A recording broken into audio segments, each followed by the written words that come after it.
আরে এরা কারা? আল্লাহ তুমি আমাকে রক্ষা করো। এই আংটিটা বিক্রি করে আমি কিছু টাকা পেলে আমার মাকে চিকিৎসা করতে পারবো। দাঁড়া, এই আংটিটা টুপির ভিতর লুকাই ফেলি। এই ছোট, এদিকে আয়। কি হয়েছে ভাই, আপনারা কারা? আমরা ডাকাই, এদিকে আয়। তোর কাছে যা আছে সব বাইর কর। আরে ভাই, আমার কাছে তো কিছু নাই। তোর কাছে কিছু নাই মানে? এই ওরে চেক কর। বস, ওর কাছে তো কিছুই নেই। ওর কাছে কিছু নাই মানে? ওরে আমার রাস্তা না নিয়ে আয়। এ হাট, তাড়াতাড়ি চল। কিরে, তোর মাথার তো টুপি। সত্যি করে বল, তোর কাছে কি আছে? এ আল্লাহ, আপনি আমাকে রক্ষা করেন। তোর কাছে কি আছে তাড়াতাড়ি বের কর। বসে কি বলছে? তাড়াতাড়ি কর। আমার কাছে শুধু এই স্বর্ণের আংটিটাই আছে। আরে সোনের আন্টি, এই তুই আগে মিথ্যা কথা কেন বলছ? তুই আজকে শেষ রে। তুই তো মিথ্যে কথা বললেও ব্যস্ত পারতি, সত্য কথা বললি কেন?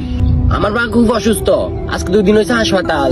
তাই আমি এই আংটিটা নিছি, বিক্রি করে কিছু টাকা পেলে আমার মা চিকিৎসা করব। আর আমি সত্যি কথা বলছি, কারণ আমাকে একদিন মরতে হবে। আর আমি চাই না মৃত্যুর আগে মিথ্যা কথা বলে জান্নামে যায়, কারণ আমি হযরত মুহাম্মদ সাল্লাল্লাহু আলাইহি ওয়াসাল্লামের উম্মত। আমার মা আমাকে বলেছে সবসময় সত্যি কথা বলার জন্য, তাই আমি আপনাদেরকে সত্যি কথা বললাম। আরে আমরা আরো কত দুনিয়াতে খারাপ কাজ করতেছি। এই গান নামা। ছোট ভাই, তুমি আমার চোখ খুলে দিয়েছো। আজকের পর থেকে আমরা আর কোনো খারাপ কাজ করবো না। তুমি আমাদেরকে মাফ করে দাও। তুমি মাফ করে দিলে আল্লাহ মাফ করে দিবে।